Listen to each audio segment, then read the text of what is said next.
Everyone, good afternoon.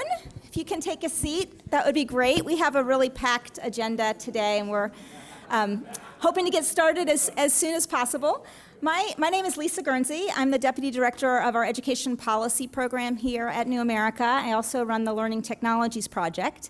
And I'm joined with David Snyder, who is the Executive Director for the First Amendment Coalition. We're partnering with them on this event today, as well as with Future Tense. And Andres Martinez sends his regrets. He was not able to be here because of an illness in his family, but wished he could be up here to welcome you all along with me. As many of you might know, Future Tense has run some events similar, along kind of a similar vein over the past year or so, and back in January ran an event on free speech online.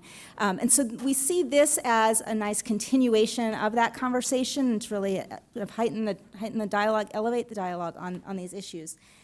So I just quickly want to just put a couple of things out there about New America, and then I'm going to turn it over to David.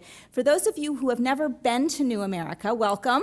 As you might know, we hold a lot of different types of events here and do a lot of different commentaries, policy programming, et cetera. We're dedicated to renewing America, and we're trying to do that by really trying to continue the quest to realize our nation's highest ideals, but to recognize the challenges that are wrought by technology and by social change as we do that. And I really think that today's event is a perfect example of that combination and what we're trying to understand better about our world. So for today, a lot of you are watching online. We have a full house here as well, and we are a lot of people will be tracking this on Twitter, so the hashtag is fact or fiction. And after that, I think we're good. We're going to jump right into conversation. I'm going to turn it over to David. And thanks again to David for working with us on this. He's a former Washington Post reporter and a lawyer who really understands these issues a lot. So thanks so much. Thank you, Lisa, and thank you all for coming out. The First Amendment Coalition is a nonpartisan, nonprofit group that advocates for free speech, free press, and the freedom of information. We're based in the San Francisco Bay Area, and we have members who are journalists, academics, ordinary community members. We are so grateful to New America for hosting this event, and to be able to harness the brainpower here is really nice for us, because I think the topic we're going to talk about today is really of critical importance to the future of our democracy. Just to sort of briefly set the stage, the First Amendment sets forth among 5 rights that it provides. One that I think is most important here today is freedom of the press. The insight that I think the founders had when they included that right in the First Amendment was that it is absolutely essential to the survival of a self-representative democracy, of a democracy where the people govern themselves, that they have good information about what the government's doing, that they understand what the government's doing in order to steer it in the direction that will most benefit the people. And without good information, you don't have self-representation. We have more information than anyone could ever possibly have imagined 20 or 30 years ago, much less 200 years ago. And yet, we have a situation where it's hard to find good information. There's a kind of informational paradox that we're all living through, where there is more information that you can access more quickly than in the history of the human race, but finding good information somehow is a challenge, or finding information weeded out from the chaff is somehow a challenge. And so today I hope that we are able to not just identify the core problems, in getting people to have access to information that's meaningful and true, but hopefully we can begin to chart solutions to this. Hopefully we can begin to figure out how, from the government angle, from the angle of social media enterprises, and from an education angle, we can start to chart a way out of this. So the problems that we face are complex. Politicians, voters, and legal experts are looking to government, to social media platforms, and to the mainstream media to try to figure a way out of what I think everyone would agree is something of a mess. On that note, let me introduce the moderator of the first panel.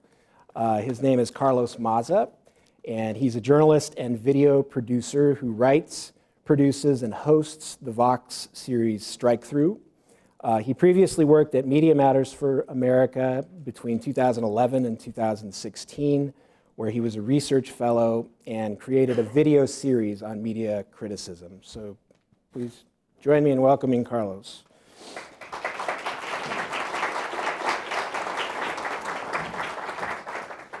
Hey everyone. So the title of this first panel is The Threat of Fake News and Efforts to Curb It, which is a huge topic. And if we're all being honest, we probably have 3 minutes until we all get a push notification that terrifies us for the rest of the day. So I'm not going to have a huge intro. I'm just going to invite the other panelists up. And I'm going to start with one of my favorite humans who I've known so far, which is Michelle Lipkin, Executive Director at the National Association for Media Literacy and Education.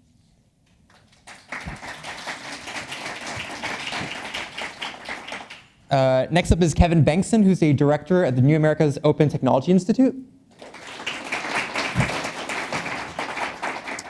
Dan Gilmore, who is a professor of practice at the Walter Cronkite School of Journalism and Mass Communication at Arizona State. And welcoming back David Snyder. We missed you so much in the few seconds you were gone. So if you all are cool with it, I'm going to gloss over the first part of the panel, which is what is the threat? I think if anyone has a pulse and is in America, you are aware of the mess, as you described, or the crisis. We all know that misinformation is being weaponized by bad actors, and that ranges from Russian hackers to Macedonian trolls to Alex Jones to increasingly Sean Hannity and your uncle who keeps posting about chemtrails on Facebook. I have one too. And while misinformation has always been a thing in democracy, it seems to be very, very bad now. And what's weird about it is that we live in a time where we have platforms that theoretically are the utopia of the free market of ideas, right? Anyone can post anything, anyone can share anything, and yet things are not going well. So either that idea of a free marketplace is wrong, or something else is happening. And the question is, what do we do about that something else that's happening? We've all talked beforehand, and I think all of us agree that having the government intervene to crack down on misinformation is scary and dangerous. That's not really a debate among us, but I was hoping we could start by, if I was to ask you your best argument for why the government should not be regulating and trying to fight fake news by banning things, what would your best argument be against it? I think the guy who runs the First Amendment Coalition might want to lead with. I can answer that question in 3 words: the First Amendment. I mean, so the core of the First Amendment, the principle that underlies the First Amendment, is that the government shouldn't be in the business of calling balls and strikes, of determining who gets to speak and who doesn't get to speak. And so my organization, and I think many others who are proponents of free expression, get very suspicious the moment government starts to get in the business of deciding what's right or what's wrong. That said, the First Amendment feels in some ways obsolete these days. The First Amendment was drafted, more than 200 years ago, and the basic point of the First Amendment is to keep the government out of this business of saying who can speak and who can't speak. The primary threat that it addressed was direct government censorship of speech. And fortunately, we see less of that than I think we did at the turn of the 20th century.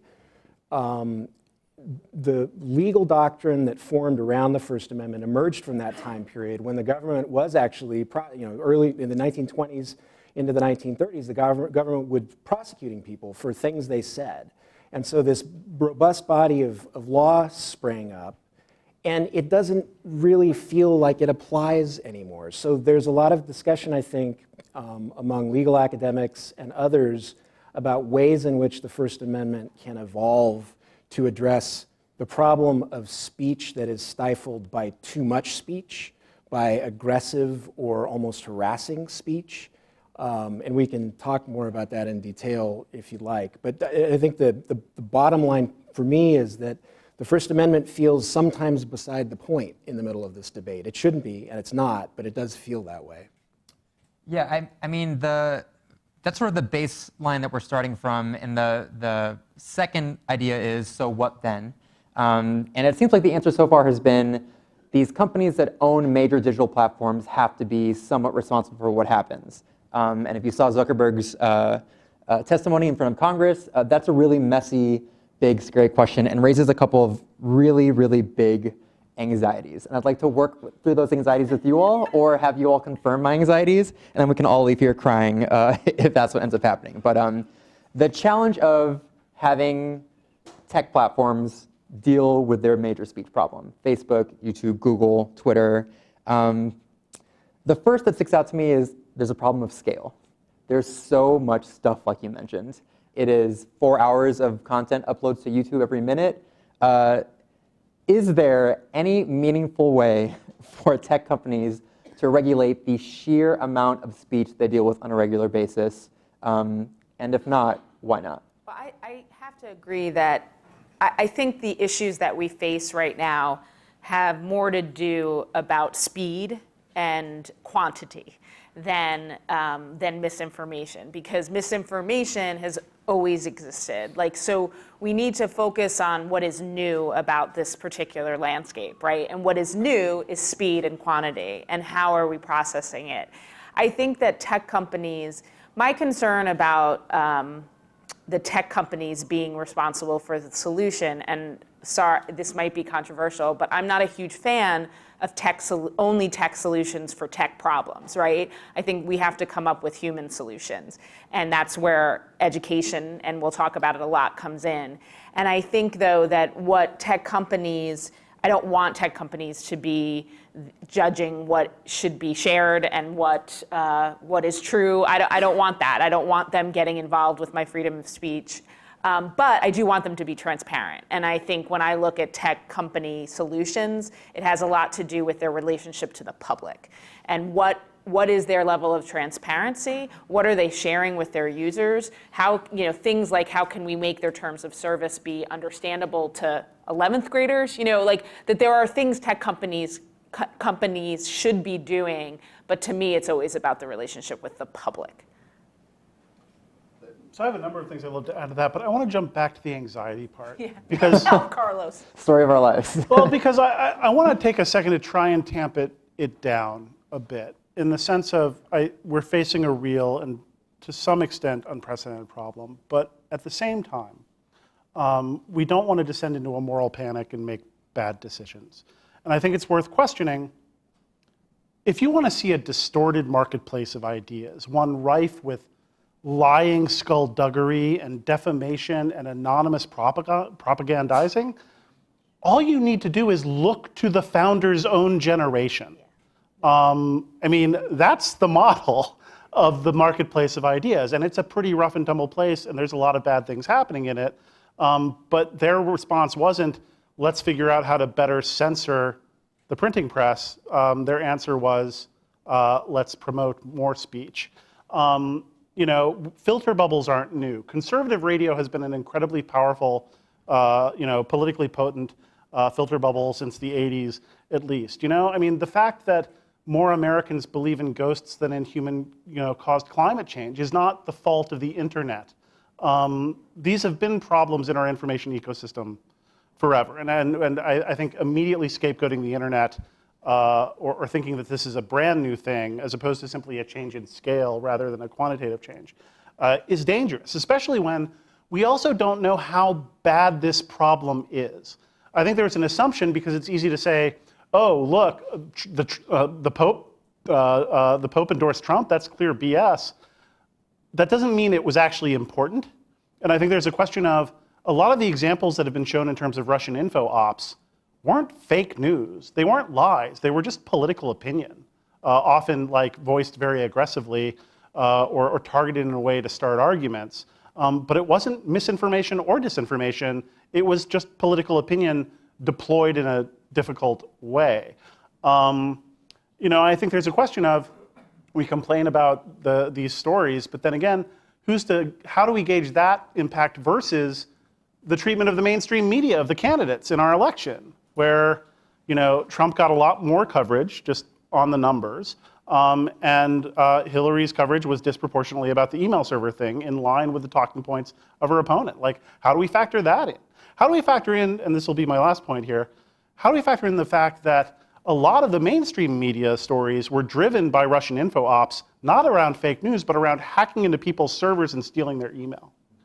How do we factor that in? Because, you know, I don't see us having a national freakout over the fact that we all still store decades worth of email in these cloud servers that often aren't protected by two-factor authentication. Why weren't John Podesta and Colin Powell using two-factor? We're not freaking out about that. Instead, we're having a national freakout about why the platforms aren't censoring more, like without any data behind it. That seems worrisome to me. So, and maybe you can speak to this, Sam, but Well, at long last, there is a bunch of research going on. Yeah. So this is going to be discoverable, and in fairly, I think, quick time, we're going to have a lot of excellent data to show what did happen and what might be done. But going back to the original thing, if we're talking about a marketplace of ideas, markets are about supply and demand. And almost everything in this sphere has been talking about supply. And God knows we need to improve the supply of journalism and information. But very little, until recently, has been focused on demand. And that's like us, the people who are the recipients, the users of information. And Michelle is working on this. You'll hear more about it in an upcoming panel. But we really have to fix demand, and that involves, at its fundamental root, the idea of critical thinking being ingrained in everybody, and really quickly, 3 ways to get that done, and 3 major ways to get that done at scale, which we have to do. One is education.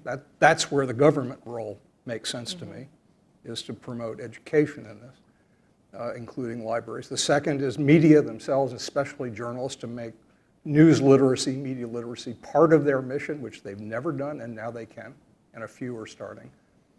And then the third area is the platforms, which define scale at this point. And what I'm hoping they will do, and this is a tough ask, is to not just give users a few options here and there, but to give us tools to manage what we see and learn and find ourselves, and to do it individually and with communities. And if we can get all of that going, I think we can make a really big dent on the demand side, which until now, as I said, has not been sufficiently addressed. So I think we have a real chance to make a difference on this without involving either the government or platforms becoming the editors of the internet, which would be catastrophic.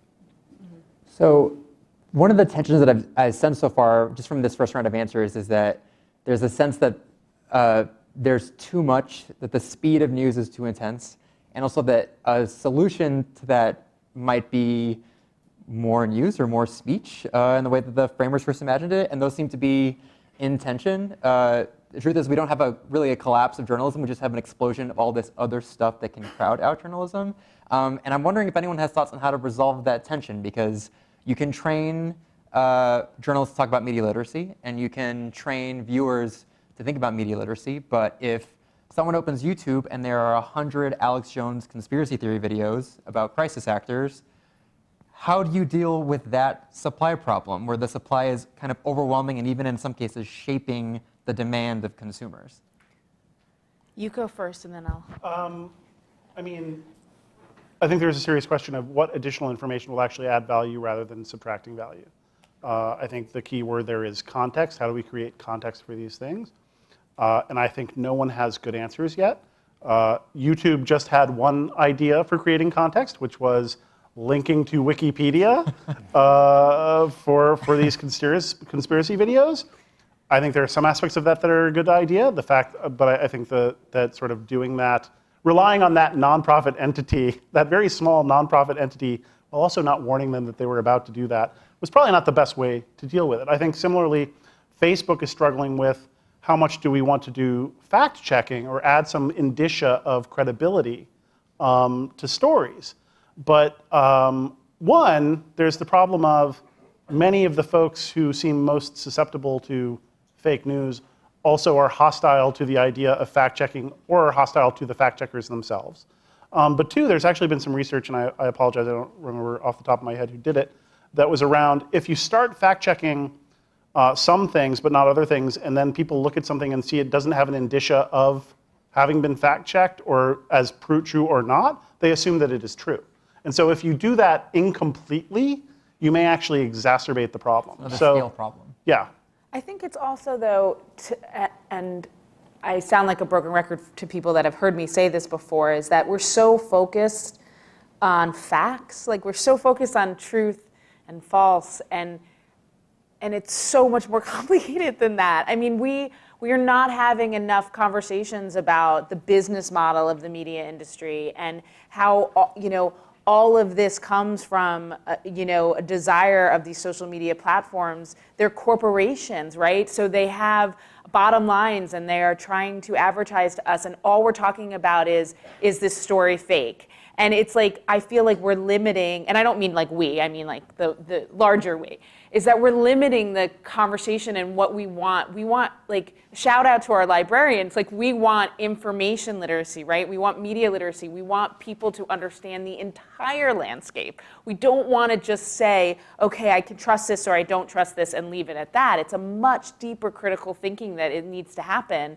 And I think that what we don't do enough of is we don't understand, like, it's not only the speed of information getting to us, it's how fast the change happened, right? Like, that's unprecedented. And all the other, in the history of the communication systems, how long did we have to get used to the printing press, right? You know, like, we're talking like the last 5 years, the entire human communication system has changed. No wonder we don't know how to figure this out yet, right? Like, it's gonna take a little time, and that's why I totally agree with you. Like, we have to take a breath and see where we're making mistakes and learn and see how we can address it in our education system and in our government and all of these things. But we have to take a collective breath. Like, of course we're screwing some of this stuff up. It's never happened before. If I could pick up on your point about the business model, which I think is a good one. These social media platforms, they're out there to make money, and that plays a role in what it is we see and what the quality of information we get. But that's not new. I mean, newspapers have been profit-driven for as long as there have been newspapers. I think that the key difference is there is a culture which developed over many years, hundreds of years at newspapers. There's a sense of a public trust, and there's a sense that there's a duty to the public in purveying the information that newspapers purvey, and God knows they don't always meet those obligations, and sometimes they come very far from meeting those obligations, but there is that culture in newspapers. And I wouldn't expect social media platforms to immediately have that culture, but from my perspective, there's a complete absence of the sense at social media platforms that they owe any duty to the public for the platforms. And I don't want them to become the editors of the internet, as Dan aptly put it, either, but they already are to some degree. I mean, Facebook and Twitter already take down enormous amounts of material from their platforms. And so for them to say, we have no role in this, we're just the platforms, I think is disingenuous. They're already editing. And I don't so think they're saying that at this point. In not fact, anymore. I think they're That's tripping true. over themselves to censor more, and Well, it's getting a little worrisome. But so is there some way, and I asked this question without knowing the answer, which being a lawyer I know I shouldn't do, but is there some way for the government or somebody, is there some way to encourage a cultural shift at social media platforms that would make them feel a greater responsibility to the public good than I think they do now? And would that be desirable? I think it just happened. I think it's. just I happened. agree. I agree. Yeah. I think this is exactly what we're in right now. Is they're waking up to a lot. Go It ahead, is Dan. certainly top of mind, I think, at the platforms at this point. I always ask when I hear calls for the platforms to do something, what do you want them to actually do? And how does that not lead inevitably down a path, given their unprecedented scale? There's nothing in human history to resemble their scale, with one exception, which might be God? well, I'm actually thinking of a relevant case in terms of information flow in an individual community. Newspapers were monopolies for a brief period, absolute monopolies.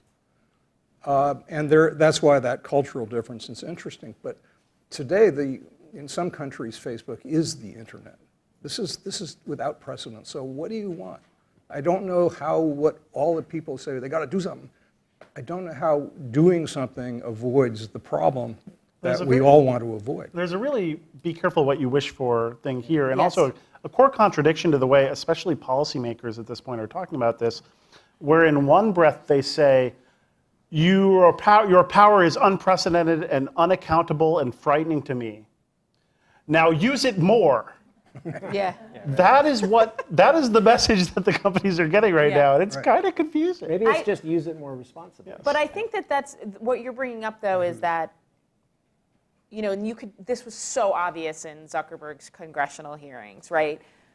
No one knows what to do, right? Like we maybe should stop comparing it to the newspaper industry. We maybe should stop comparing it to the way the communication industry used to work, because we've never seen anything like this before. So it's going to take new skills and it's going to take new questions, right, to figure it out.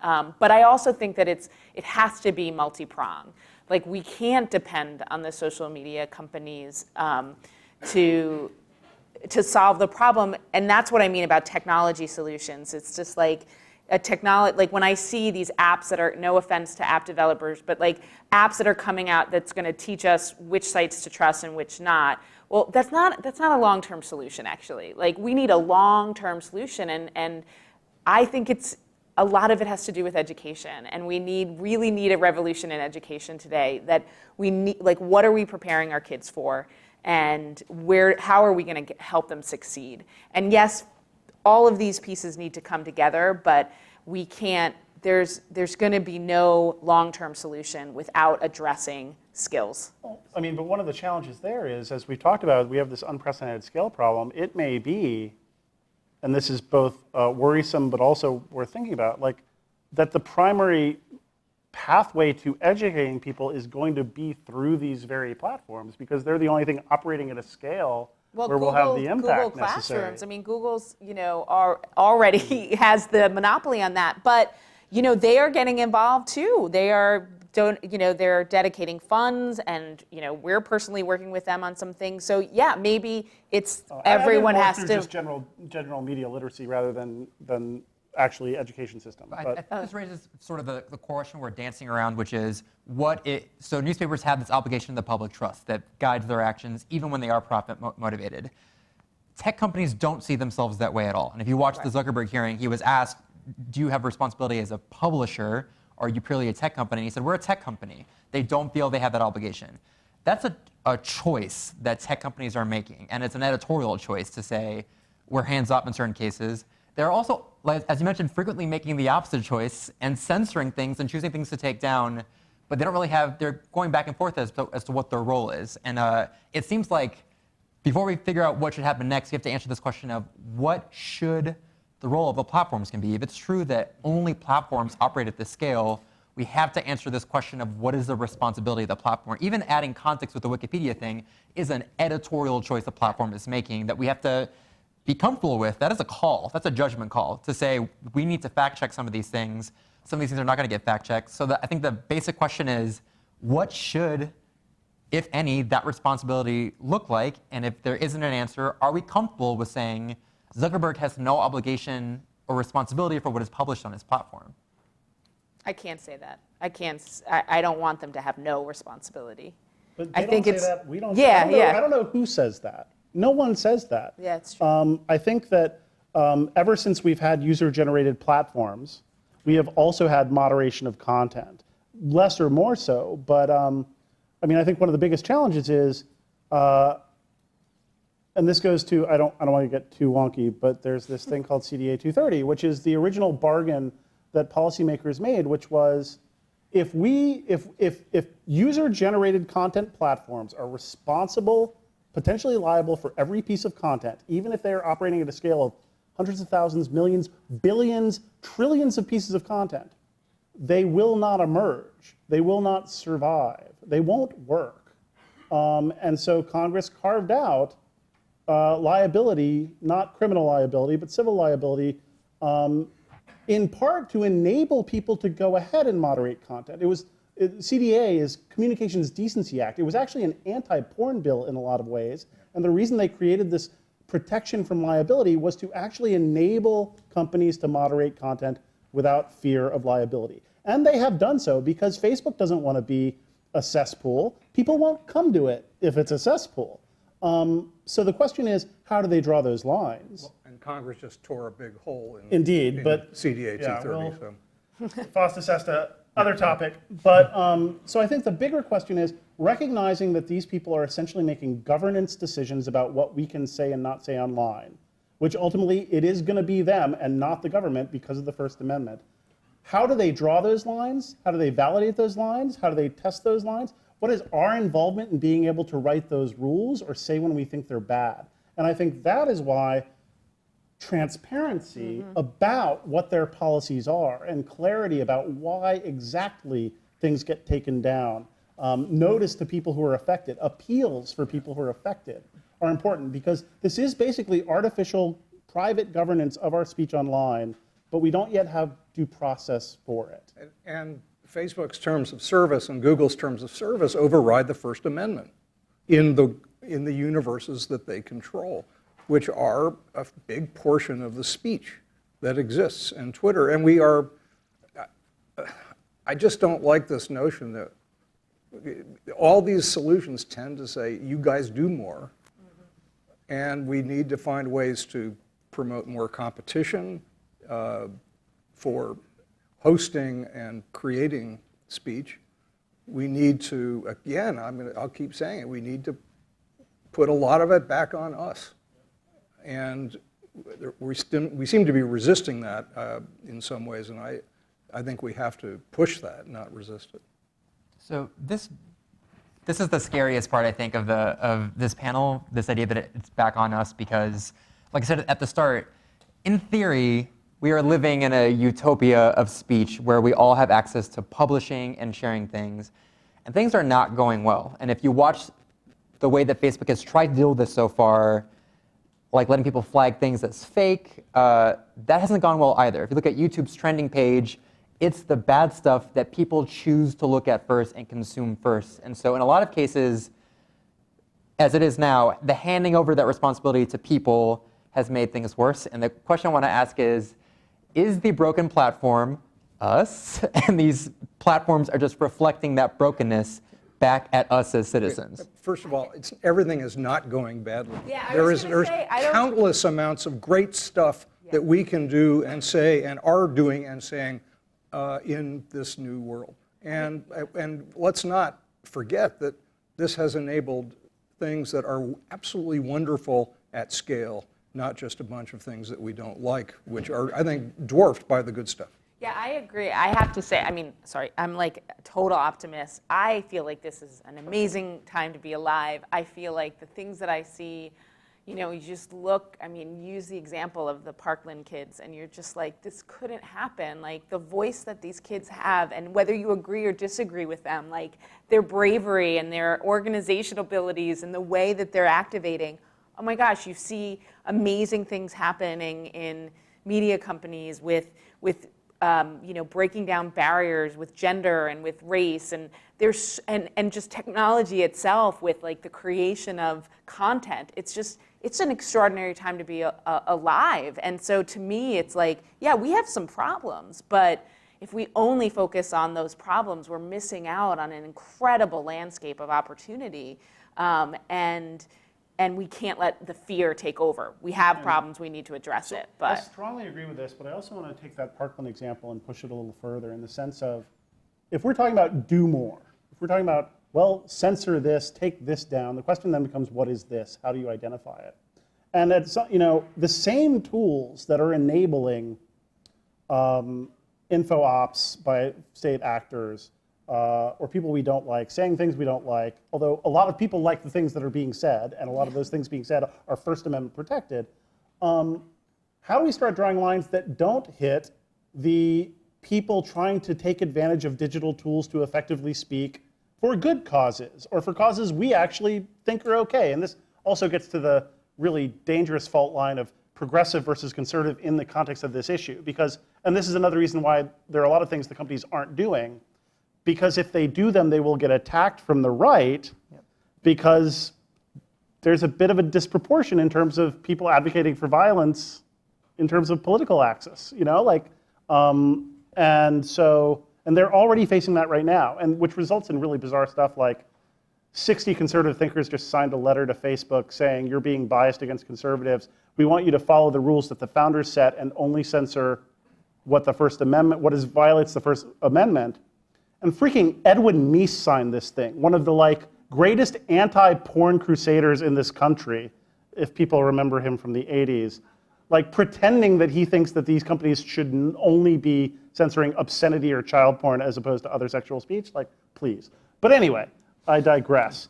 And then to think that we're going to be able to draw these lines in a way that is easily administrable, doesn't carry a lot of collateral damage, and is automatable, like that's science fiction, at least right now.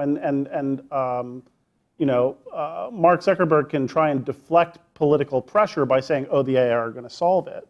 In 10 years. Yeah, well, but you know, if we as humans can't make these decisions often, how do we expect something on a chip to do it? At the same time, I get kind of frightened that where we are ultimately going with this is just a war of AIs versus AIs. Their AIs trying to target people with messaging, our AIs trying to figure out which ones are authentic or inauthentic.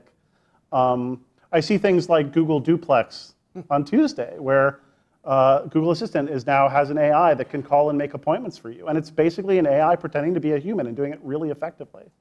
The next step is going to be me having an AI that answers phone calls to try and weed out the BS AI calls. You know, and it's just, and it's going to be a continuing escalation.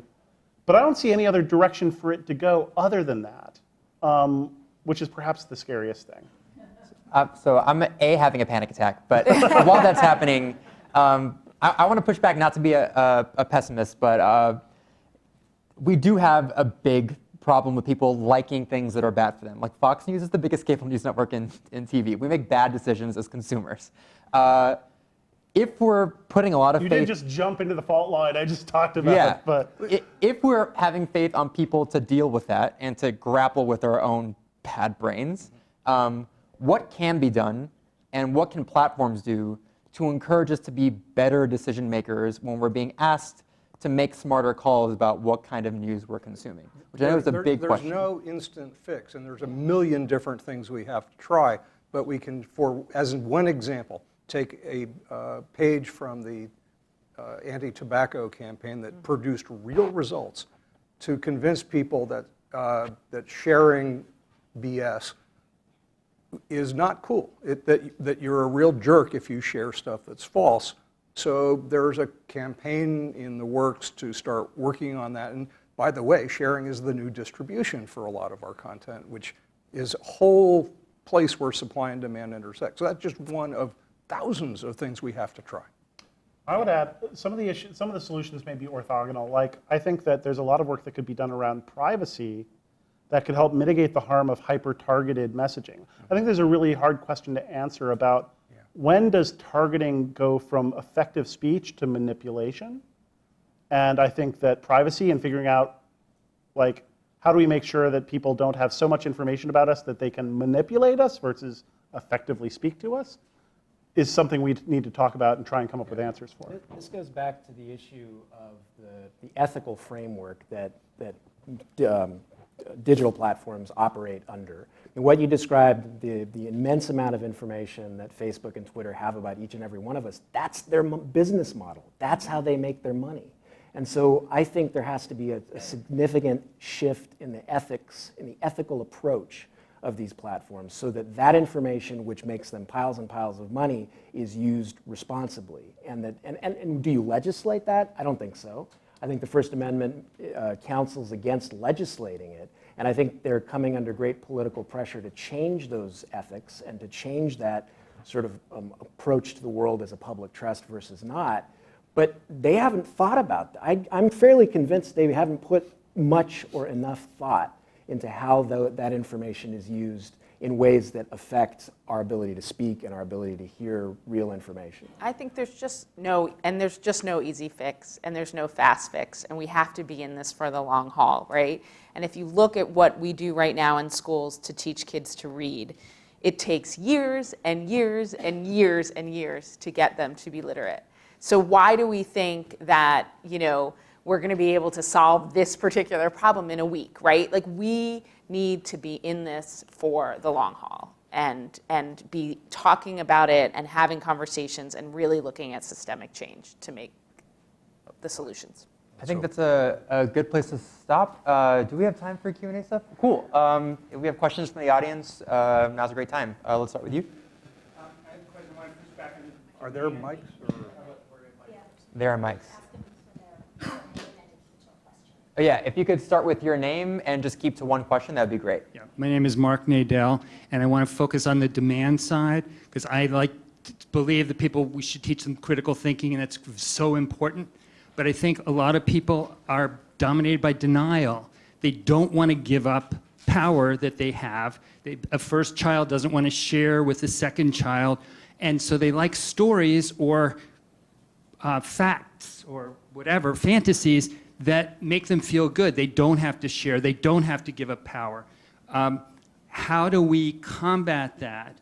And in addition to denial, you have religion where you say, take faith. Take it on faith. The facts don't support, but just believe it because of faith. So you have a community, a public, that's been taught to some extent about taking things on faith that has denial in their human nature. How do we get them to get past that? Can we start with the 23 roughly % of Americans who want help in navigating this torrential river of information that they don't know how to survive on? I'd like to start with the people who already have said they could use our help and work on the more difficult folks that you've described as we go, but let's at least begin. But do people want help to feel good, or to find the truth? These are people who basically say they're at a bit of a loss in how to deal with all this. We can do that. Yeah.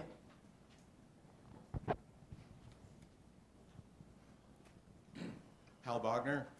You brought up, the moderating capability and role of the platforms and privacy questions as well.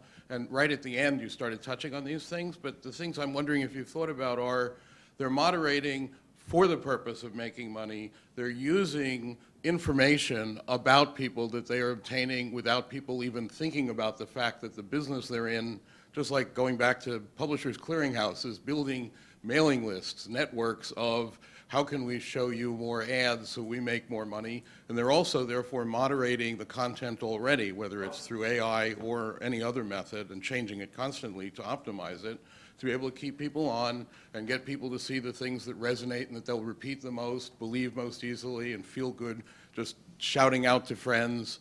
And in this reinforcing the spread of, of these memes, just to keep people on so they can sell more advertising. So that's a moderating thing. They could moderate it for other goals than that and be socially responsible.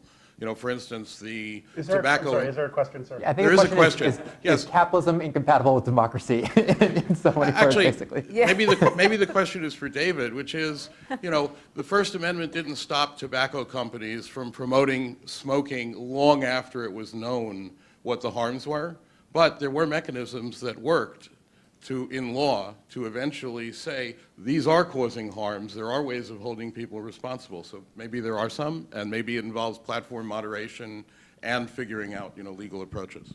Yeah, I mean, in terms of the government stepping into the media world and saying, here's how you're going to do it. The only example that I know of, at least from recent history, is the fairness doctrine, which was in place for 20 or 30 years, which applied only to broadcasters and said you have to give equal time to the opposing side and you have to do this, and I think that's generally considered a big failure on a number of levels.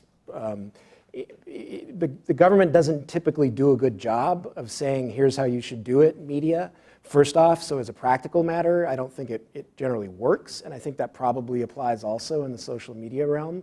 But there are deeper constitutional issues when the government decides to do that, which is that they are, the government is not permitted to, both not permitted to silence you or permitted to tell you what you have to say. So it's a minefield in getting, and I have not read of, I do not know of a good concrete suggestion about how regulation could work to moderate content on social media and also be consistent with the First Amendment. I think we have to, I know we can talk about this all day, but I think we have time for one more question. Yeah, in the back. Hi, I'm Joe St. George. I'm the Legal Redress Chair for the NAACP Montgomery County branch. Speak a little louder, please. Okay, my name is Joe St. George, and I'm the Legal Redress Chair for the Montgomery County NAACP, Maryland. And my question is you've been talking primarily about education as a means through which we can bring about some change in the landscape. But what is your position with regards to using the stick? You know, you have the carrot, education, you have the stick, legislation. And in the state of Maryland, we have cyberbullying laws that make it criminalize someone, or criminalizes the act of sending email that annoys or harasses, which I think is very broad. But what is your position on that? Because I get calls weekly as a volunteer lawyer about all the hate crimes that are happening to African Americans. And the media has done a horrible job, in my opinion, in protecting classes that have already been disproportionately impacted by the negative stereotypes in media. And so now we have an environment where people can use all types of racial slanders and so forth, and there is no penalty for it. And so I believe that, so I wanted to get your opinion, because you can't train away hate. You can't train away bias. You only can change bias through positive images, but you deal with hate with the stick. So what's your perception about cyberbullying and having stronger laws and policing for very overt and clear hate in media? Well, the law is pretty clear under the First Amendment. There are types of speech that can be criminally punished. And speech can rise to the level of harassment that is punishable under the First Amendment, but it's very narrow. So what's punishable under the First Amendment are what are described as true threats, which means a direct threat of violence to a specific person, which could ultimately actually result in harm to that person and is perceived as such. That is punishable under criminal law, but there's decades and decades of case law that make clear that just saying things that are hurtful emotionally to people is not punishable criminally under the First Amendment.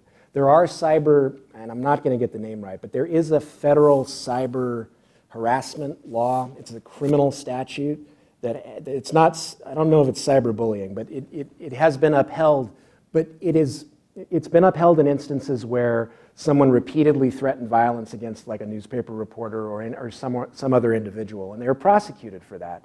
But it's a very narrow band that is punishable. And once you start punishing words that are hateful or hurtful, you have weakened the protections of the First Amendment for anybody who wants to avail themselves of those protections. Well, directly in Maryland, that's not the case. I had a 13-year-old junior high student that I had to represent in criminal court because his vice principal wrongly accused him of sending an email to her that said, "I want to lick your toes and stuff your face," and she found it in her spam. She went to the police on a 13-year-old boy who just graduated from junior high school and reported him as a cyber bully. And the prosecutors refused to drop the case after I brought a forensic expert in who investigated the Google Class platform and established that the emails could not have come from him. Yet the prosecutors still prosecuted. We won in court, but the school district would not take responsibility for the fact that they had no evidence against this boy except for photocopies of emails from a principal. So what I'm saying is the state law is written annoy or harass, and around the country, other states are adopting this law. Yeah. Right. Sounds like a really bad law. It does. Yeah. And they're using it not against the people who are being the real bullies, Yeah. but it's being used against, disproportionately against children of color. Yeah. And so. Yeah. Laws have a way of doing that, Where don't does they? the stick in that situation come into play? I do want to say, though, just some of your, I mean, I can't speak to that. I feel like that's above my pay grade. But the issues that you bring up about bias and representation and all of those things, those are key elements of a effective media literacy education program. So those things need to be taught in school. I know you can't legislate hate, but you can talk about bias and you can talk about representation, and you can really get people to open their eyes. I think you can legislate by finding it and having people pay a price for their work. I want to say thanks so much. This is really, and it's opening up a really good vein for our discussion. I meant We can educate. continue after. We're going to move to the next panel now, and I just want to say a big thanks to Carlos for moderating and for all of you.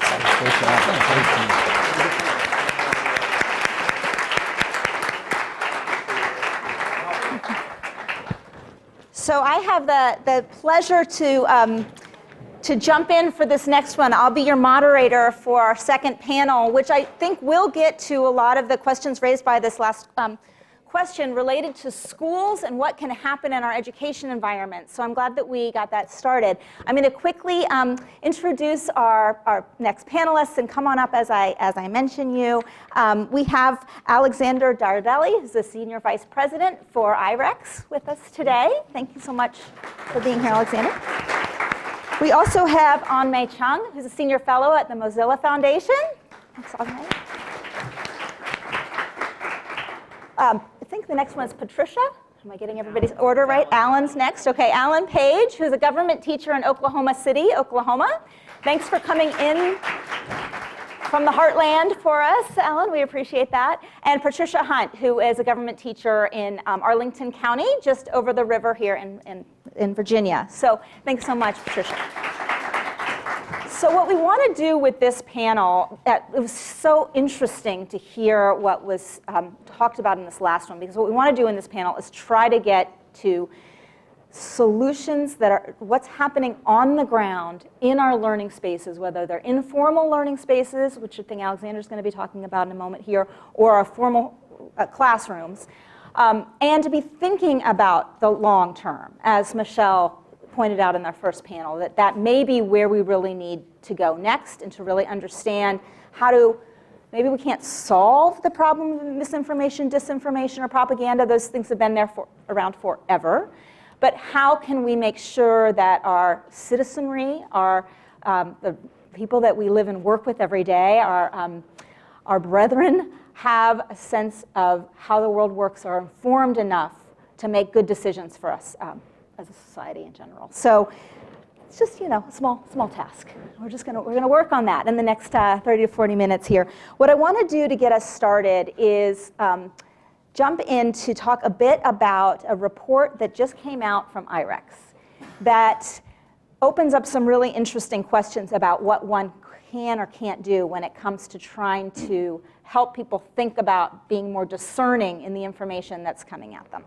So Alexander, tell us a little bit about this study that was released today. And for those of you who are here in person, you had a chance, I think, to pick up some copies of it, but it's also available online. And I also did an article about it for Slate that just appeared last night online.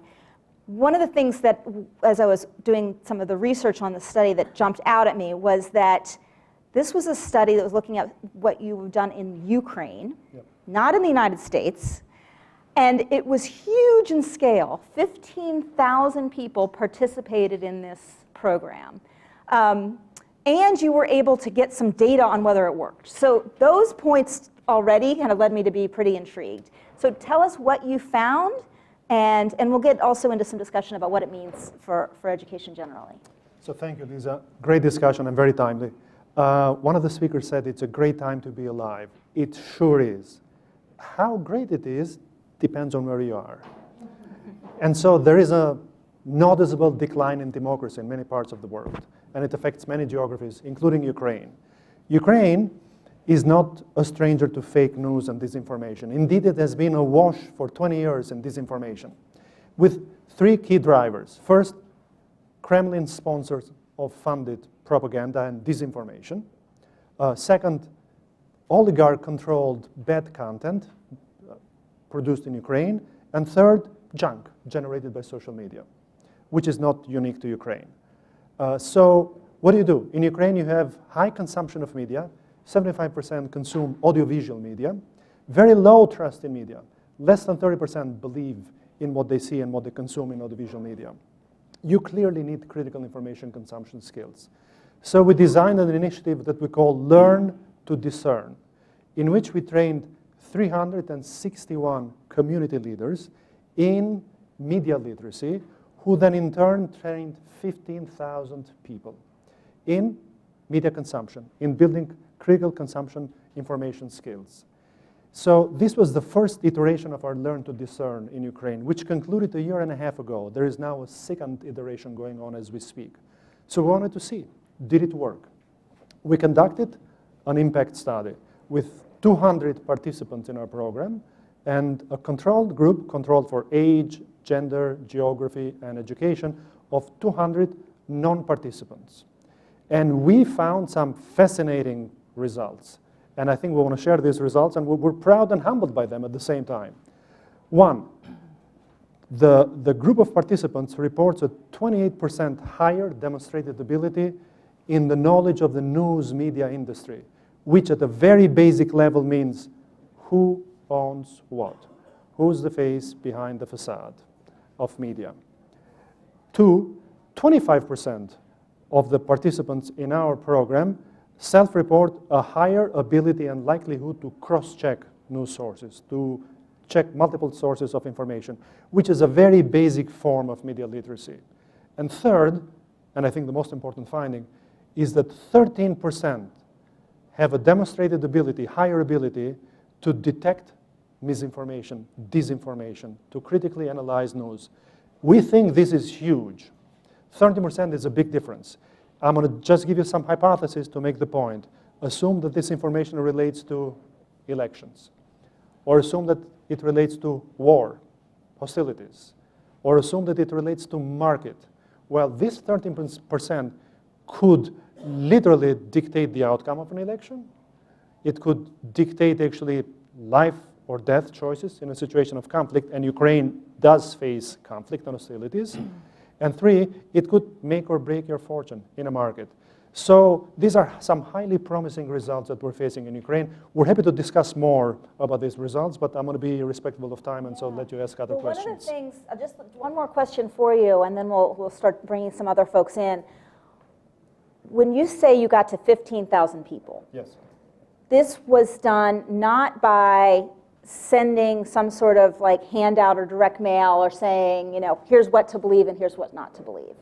As I understand it from my reporting, this was done by tapping into people who already lived in the community and were trusted members of a community, maybe librarians, police officers, who then recruited people to come in to these small group sessions and just talk. Am I right? So they weren't lectured.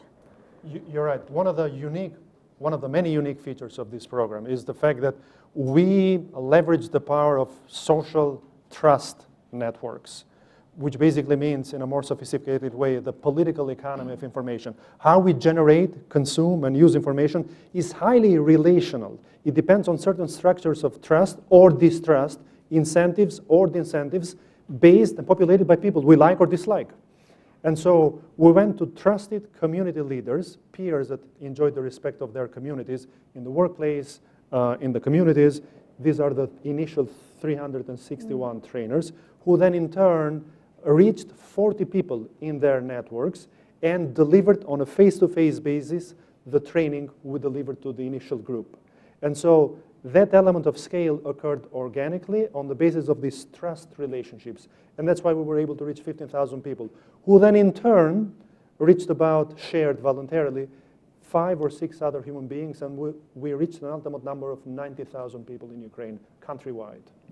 So it's one of these cases, to me, it jumps out at me that the social networks that right now on social media we worry about could be harnessed for good, perhaps, in a case like this. But But let's get back to that too, because I do want to talk more about the social media pieces as well.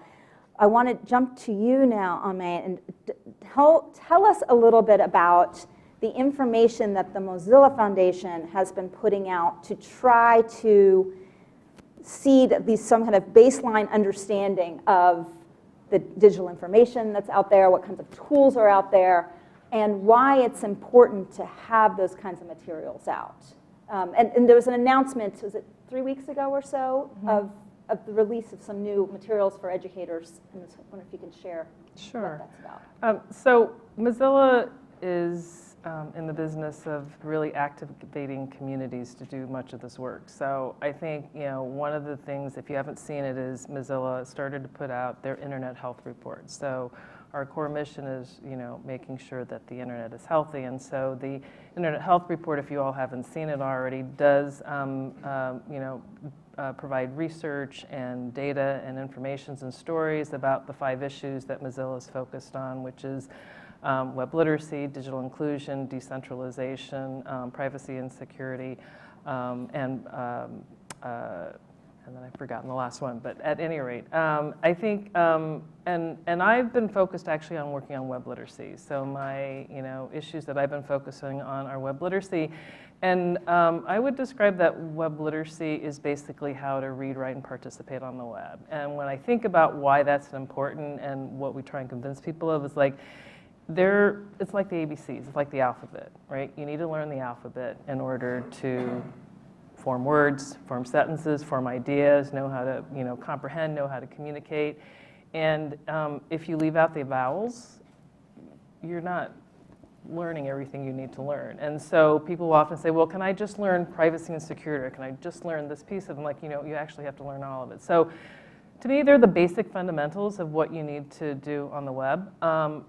And the web literacy map that we created basically has 14 core skills that we think everybody should learn. And the curriculum that we developed was really open source. We built it with librarians and in and out of school educators. It's a set of like 14 curriculum and facilitator guides that are about how to evaluate, connect, search, how to collaborate with people. And the pieces that I think are probably most relevant to this, we've got activities called Search Party or Web Detective or Privacy First that really, I think, start to address some of the things that the everyday person should be learning. And specifically, I think someone brought this up earlier, like, at the end of all this, it's just about critical thinking. We are needing to really teach people critical thinking skills and learn how to discern, information of all kinds, whether it be media literacy, financial literacy, civic literacy, data literacy. And it's about teaching, I think, in particular, young people, about like, how are you going to be able to use your own mind and your brain and to really bring back the onus on the individual itself? And giving them those skills is something we've been trying to do like forever. So this is not anything new, right? We just have a new tool and where all the information comes from. Yeah, I mean, you say it's not anything new, and yet because of the just vast amounts of information that are now flowing in and that students now have access to, that they have their fingers on, it does feel like we're in a new world at some level in terms of what teachers may have to manage or even what librarians are dealing with. Many of you may know that I've got teenagers, and I watch the way they gather information that comes streaming in at them, whether it's their stories on Snapchat or something that they've seen on Tumblr, and where they're getting any kind of information about how to discern what that information is and whether it's valid or not, or whether it's been double-checked or not. I just throw up my hands. I'm like, I'm not sure where they're going to learn how to do that. So doesn't it feel like there's something a bit different now? There's certainly more information, both good and bad. So I would just say that it's not one-sided here. There's also been good information that has transformed what someone mentioned earlier, the Parkland kids, right? I also have teenagers. And I am pleasantly surprised by how they've been able to actually figure out, like, maybe I need to look at this a little deeper. Maybe I need to look at other resources. But quite honestly, I think they're at a school that helps them with that, right? And so that's where I go back to education, where at the school that my kids are at, you know, they're learning critical thinking skills. And I think what I'm most concerned about are the equity and access issues, because there are so many kids who aren't getting that at all.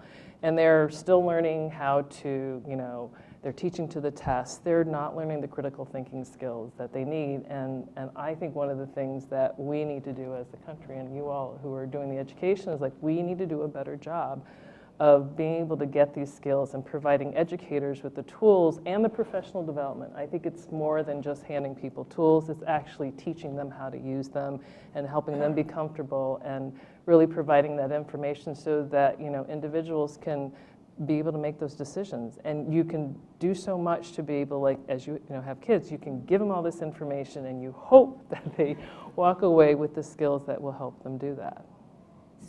So just a quick, yeah. Very quick comment. So I think there's three new elements. One is the velocity with which content is created. Every day we create 250,000 libraries of content. Libraries of Congress worth of content. New content, most of it is junk, but it's still content. Two, I think it's the erosion of national borders. Frankly, we're talking about some domestic issues, but as international borders erode, well, a troll or a human being somewhere in St. Petersburg can control how people think here in the US. So that's new. And three, very important, there is a bit of an erosion and a resignation to, an erosion of the civic duty and a resignation to AI. We somehow expect that artificial intelligence will feed us the perfect information, will give us the information we need that we can then consume critically. That's not the case. We have a non-abdicable responsibility to consume critical information. I think reshifting the onus on us, it is largely about us, it's new, and it needs to happen now. But I think that's happening now. This conversation is right, actually... No, but I mean, I actually think it's happening in a way that we're not giving people enough credit. And I think it's because of what's been happening with Facebook. It's been happening with all Equifax, with all these things that are happening, what's happened with the election. I think the silver lining to a lot of the stuff that's been happening in the last couple of years is that it is awakening people to the fact that we really do have to, like, take more responsibility. I don't know if folks know Bruce Schreiner or not, but one of the things he said that I've always remembered is, like, we created this. We can fix it. And so I think it's giving that responsibility more and for people to understand, and I think there have been a lot of good wake-up calls. So we have this awakening, and now we need to maybe do something with it, it sounds like. I mean, that's certainly part of, I think, the theme of the first panel as well.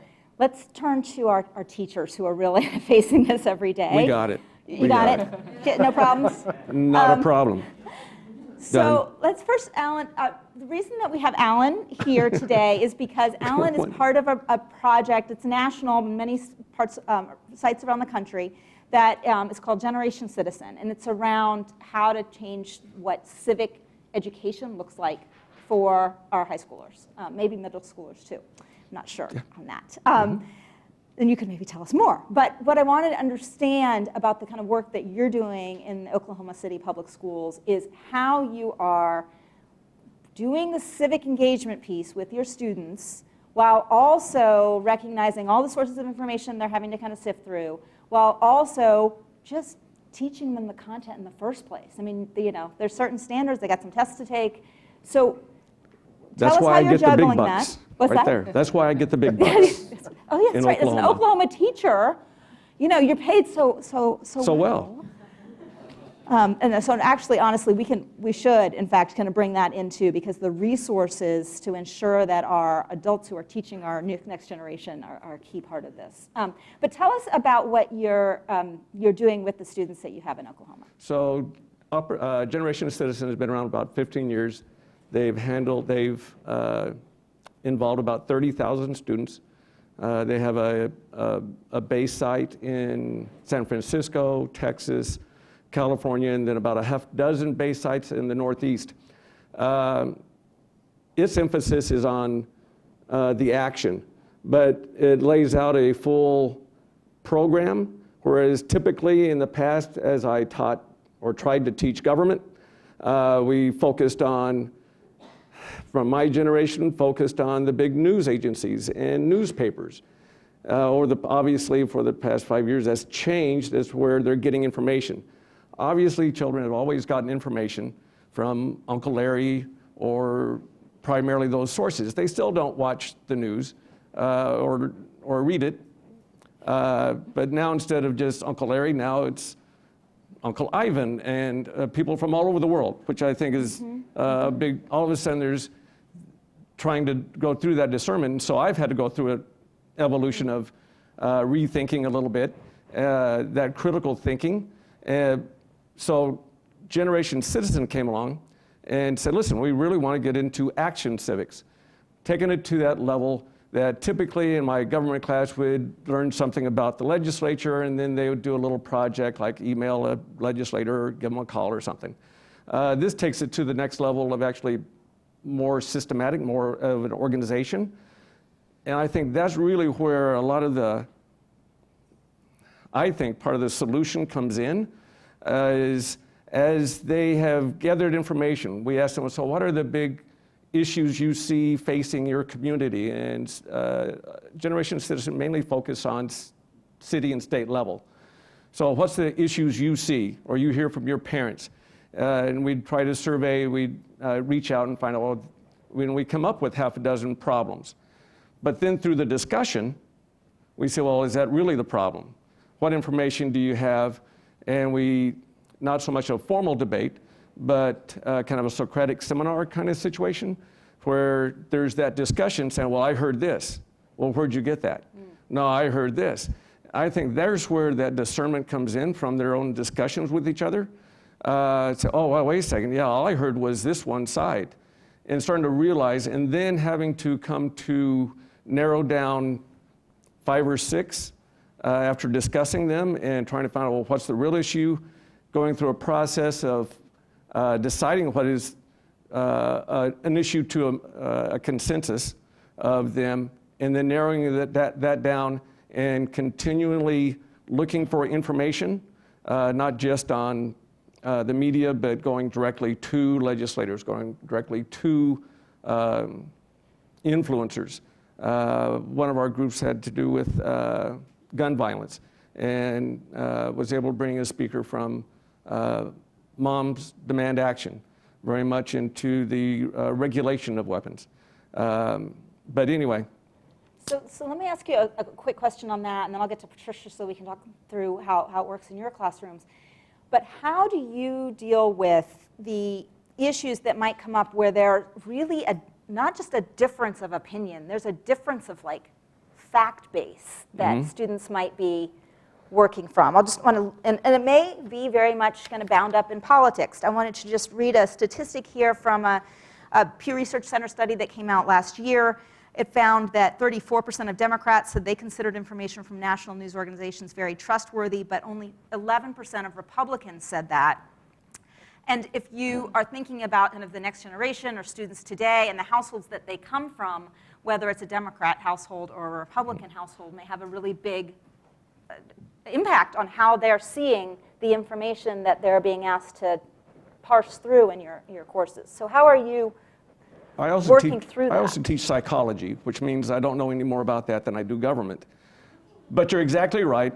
Most of their, well, kids will say, well, I don't want to dress like dad, or I don't want to listen to mom's music. Throughout their life, they really do stay pretty true, mostly, when it comes to religion and politics.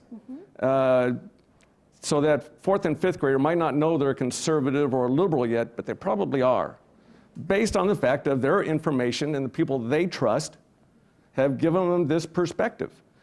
Trying to break through that and say, that's fine. But even if you want to continue on a path, conservative, how do you at least recognize another side? And if you're going to be a true Republican, being true to what that means, or changing it, but going through that critical thinking of, we always want to accept information that fits into our mental framework. And they come, by the time they're 4 or 5 years old, there's already a mental framework. And then trying to bust out of that and say, well, now we want you to be a critical thinker. Yeah. And that's a big wall that even Donald Trump would be impressed with trying to get past. It's a roadblock. And have the motivation in the high school mind, typically, having the motivation to break through and say, wait a second, I can be open-minded, I can keep my values, but I can understand others, and I want to have mine based on some sort of ethical truth, is a tall order. I think a lot of it doesn't come until in their 20s and 30s, and then they reach back. And they say, okay, yeah, this now makes sense to me. So Patricia, tell us about the tools that you're using in your classroom. Patricia is here as a representative who's also deeply involved in the News Literacy Project, which, oh yes, Alan is here, good. So Alan Miller, who is the founding CEO of the News Literacy Project and also can be here to answer some questions later. You may have heard of Alan's work and what the News Literacy Project is doing, but one of the things that I've been following over the past year or so is the incredible kind of momentum now behind the software that's come out of the project called Checkology and how that's being adapted in classrooms. So tell us a little bit about that and your involvement in the project, and I'm curious about your take on some of the questions that I asked Alan as well. Sure, yeah. So I teach 12th grade U.S. government in Arlington, and I have the luxury of teaching a course that is, it's a high stakes course in that it's required for all students to graduate, but there's no test. So I have some freedom and to design a course where we meet the county standards, but I can also infuse lessons that are, far more relevant to my students' lives. And so the challenge that I have is engagement and participation. I want the students to graduate and to vote and to make the world a better place. But they come in with varying degrees of understanding of the levers of power, and even what real news looks like. So instead of using a textbook, like many teachers out there, I use the news. So most days when students come in, they listen to or read a news article that's related to the content, but it's also related to their life. And so I have been doing that for several years now, and have been chomping at the bit to get involved with the News Literacy Project. And when Checkology came out, I was super thrilled to start participating in it.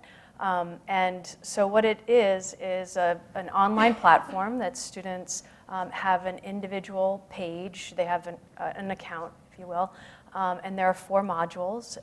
And I think it gets to the heart of the problem. It starts with what I think is the most important lesson.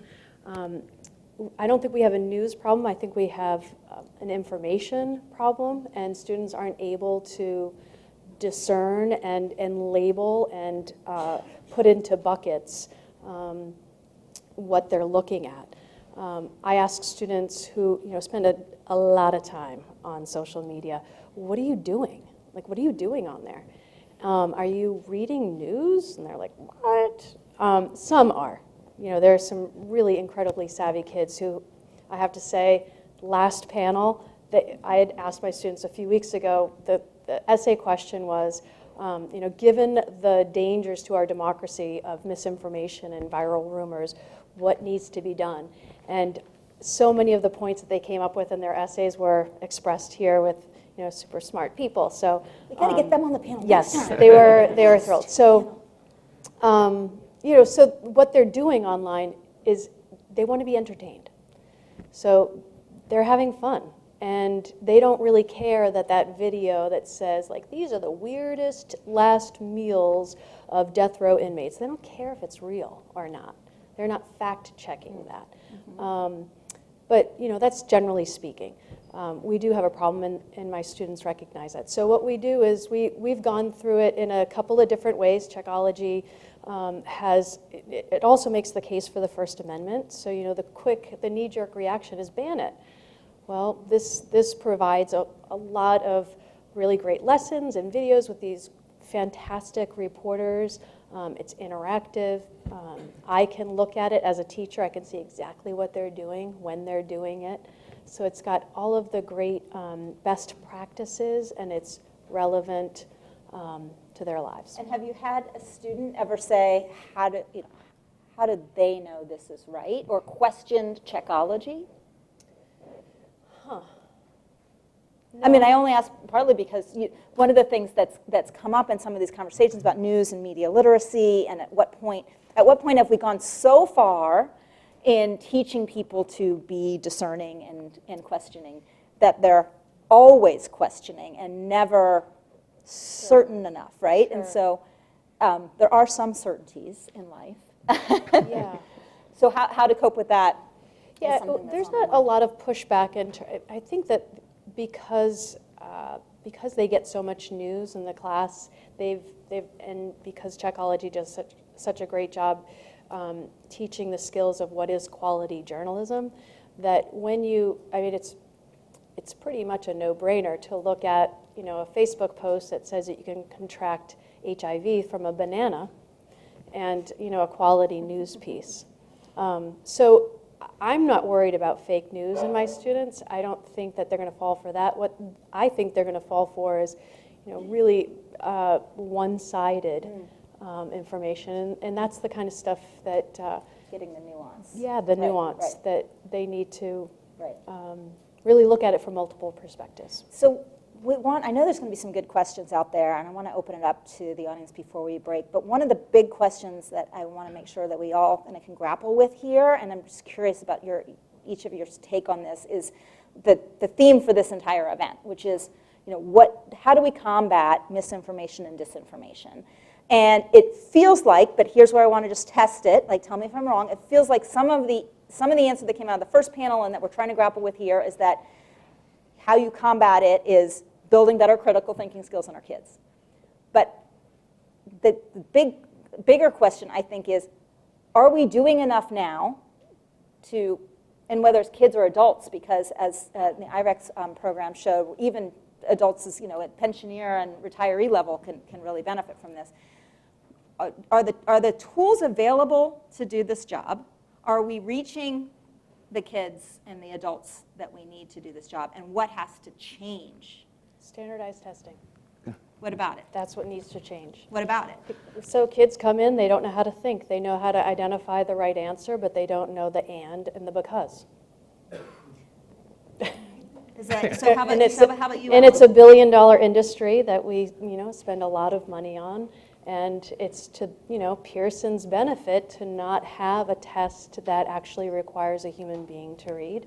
You can run it through the Scantron, and then you've got a result. So totally just devil's advocate question, because I hear where you're going, because as a parent of kids who are right now, literally probably maybe an hour ago, sitting in a classroom taking a standardized test. Yes. Do you think that if standardized tests went away, kids would have better critical thinking skills? If we're doing a good job teaching. Aha. Yeah. Yeah, the teaching. I mean, the tools are out there. I mean, not only is Checkology awesome, but I'm sure the Mozilla program is awesome too. I mean, the tools are out there. Michelle probably has a whole slew of tools in terms of what you all do that's out there, but it's finding the time and the opportunity. We can't just try to squeeze and it it's got to be both in school and out of school. Like, I don't think it's just the school's responsibility. There are libraries and museums and out of school. Kids only spend 20% of their time in school anyway. So we need to think about this as like a whole village effort as opposed to And it's a matter of life and death Yeah. for our kids too. I have half of my students live in poverty. Many of my students are here undocumented. When we started the school year, there's all this news out there about what's going to happen with DACA. We had a lot of kids in tears.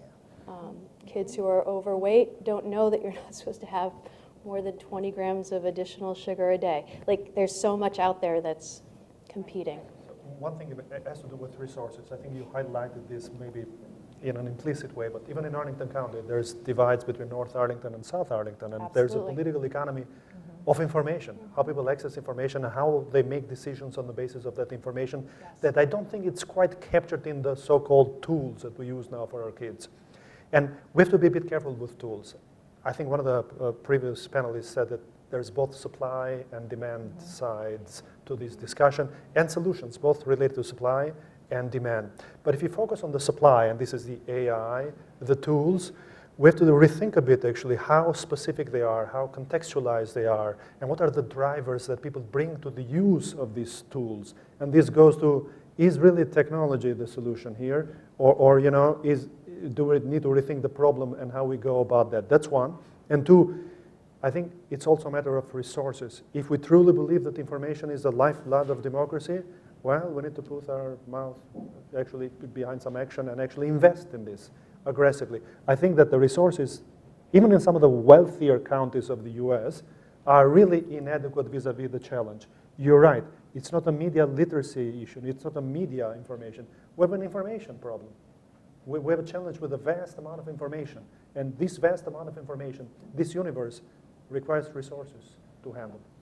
And Alan, are you feeling, well, I know you're feeling the resources issue in Oklahoma, given Yeah, yeah. But tell us a little bit more about what you need and what you don't have. Part of it goes back to the standardized testing. I'm really not against standardized testing. I just think it's so focused on some math and science. You can come up with an answer, and you can have 100 questions and come up with a right answer. They tend to kind of let social studies kind of do our own thing because it's hard to grade.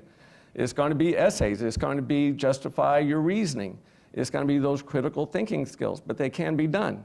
So I teach AP psychology, and you look at the AP test, and part of it is there's a lot of application. Even though a big chunk of it is multiple choice, there are application questions. Same kind of thing can be done in more of an essay and or verbal discussion to see if someone is looking beyond their own narrow frame and able to look back at it and say, yeah, this is true because, or no, I see this other person's point of view. It can be done. Yeah. And not that I want to be standardized testing in my classroom, but I think it could be done well. I just think there needs to be, as far as the classroom side of it, as I already said, I mean, they come already with a framework from their parents, from their friends. A lot of it goes back to that motivation. They want to be entertained, and what's entertaining is dramatic. And so somebody says the Clintons are in child selling children in a basement of a pizza place, and people go up and say, where's that basement? We don't have a basement. But that's really entertaining, and that's what they want to share. Yep. I think the discussion, and I think that's partly what we're getting a lot of information, we're not helping them discuss it critically. So I would just say one Yes. thing, like the way that the curriculum has been designed around some of these pieces, it's asking questions. It's promoting that conversation. So our curriculum is designed specifically for that. It's getting them to ask questions so they can think and respond. It doesn't tell you like this is correct or this is wrong. It's just like it prompts people to think. Yeah. Let's go to a couple of questions out here. We'll go over just by a few minutes because I know that there's a lot of folks here. So just make sure to say your name, where you're from, and just go straight to your question, please. And we have somebody here on the front. I'll just make it quick. Jeremiah, American University. One of the things I noticed from the study in Ukraine is that one of the effects that occurred frequently in all of the studies it discussed was that the ability to discern media literacy degrades over time even after it's taught. So have you explored any methods of sort of reinforcing that knowledge afterwards, after the fact, like a refresher or like buying in from the media to introduce like little snippets of this teachings that you've taught them to ensure that that skill maintains over time? So it's a great question, and I don't think that I have quite the data that you may be looking for, but I think informal, we've been trying to do this. And indeed, the network of these 15,000 trainers who received this Learn to Discern methodology, the curriculum, as we're told, and as we can informally tell, do indeed continue the spreading of these skills on an informal basis. However, the initial sample of 90,000 was based on that first 1 year of the program, which happened a year and a half ago.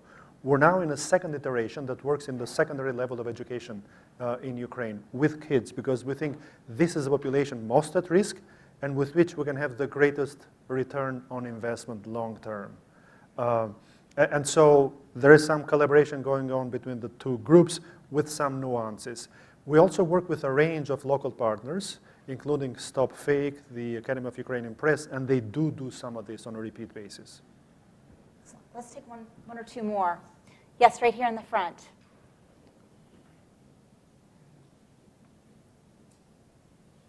Thank you very much. I'm with UNESCO. My name is George Mihaes, and we've been working since last year on what we call rebuilding communities after war, crisis, but also various degrees of liberalization or democracy building. One of our barriers is the credibility of mainstream media. So I'm very much interested in what you're doing with schools. And the second one is social equality, how to address this issue. Do you have a question for the panel? After school and after, most of the education today, or much, is after school, out of school, and equality is very much decided there. So how would you address this issue? In my community where I teach, it's 75% Hispanic, 75% low income. Towards really one of the least diverse places I've been. So there's very much a one perspective. And they don't see others openly or fairly quite often, if they're different, if they're from a different part of town, different color, whatever. And so I think you're exactly right. I think one of the big challenges and one of the big tools in doing that is whenever we do choose topics, whenever we do action projects, first off, valuing everyone's voice in the room, letting them know that even this new person to the class or the one that seemed not so socially acceptable has something valuable to contribute. And realizing, so I think through the group work, quite often is more of an active way to help improve that, oh, wait a second, this person is a different color or comes from a different background. But they have something to say of value to, and they need to be heard. To me, it goes back to those questions and setting them up in a situation where they're, I hate to say debating, but discussing things with some framework of fairness and openness, and still being able to hold, I'm passionate about this, but it's okay you're passionate in another way, or you come with a different perspective and now I understand it's not just that you hate me because of my ethnicity or vice versa. Those discussions, I think, really go a long way to breaking down those barriers, especially when it comes to inequalities. Obviously, there's the inequality within Oklahoma, some of our school districts, when it comes to the technology, when it comes to other resources, contacts within the community with people that are involved in government or involved as influencers. That's hard to get around. And that's one of the things I really appreciated about Generation Citizen is they provide people that have those kind of connections within our community so that we know who to reach out to get those other perspectives and see that people that are very critical thinkers or are very highly educated are human too and can be approached. Having those kids actually talk to a legislator, they freak out. They go, what do I say? Well, what would you say if they were just a person? Well, I don't know. You're talking all the time and breaking that down. But I think those kind of connections really opens up a lot when it comes to that inequality, seeing that they have a voice too, even though they're young and not a voter yet.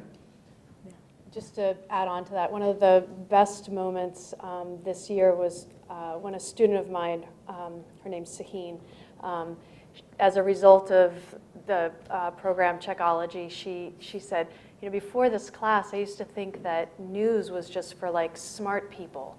And that word was really code for a whole lot of, you know, other categories that we put ourselves in. Rich white people, you know, people who got, so she's like, but now I know I can participate in this. I can read the news and I can be part of the watchdog role, you know, I can, it meets many needs. So I think that that's a nice note to close on. Can I And- say one last thing? Okay, I just quick, got to quick, brag quick, real quick. quick. So this year we have these competitions between classes, but one of our classes was wanting undocumented to be able to get driver's license for a lot of safety reasons, for the rest of us also. There's actually legislation in Oklahoma being introduced, and several of them are continuing to work with the legislator to try to campaign for that. In one of my classes having to do with school safety, several of my students have been asked to join the school board in drafting new regulations and how to direct the money for school security. So it's that ongoing thing is what you look for. But it's got to start with that critical thinking, well, what is the issue? What is the real issue? And then boring down into it and then finding those solutions.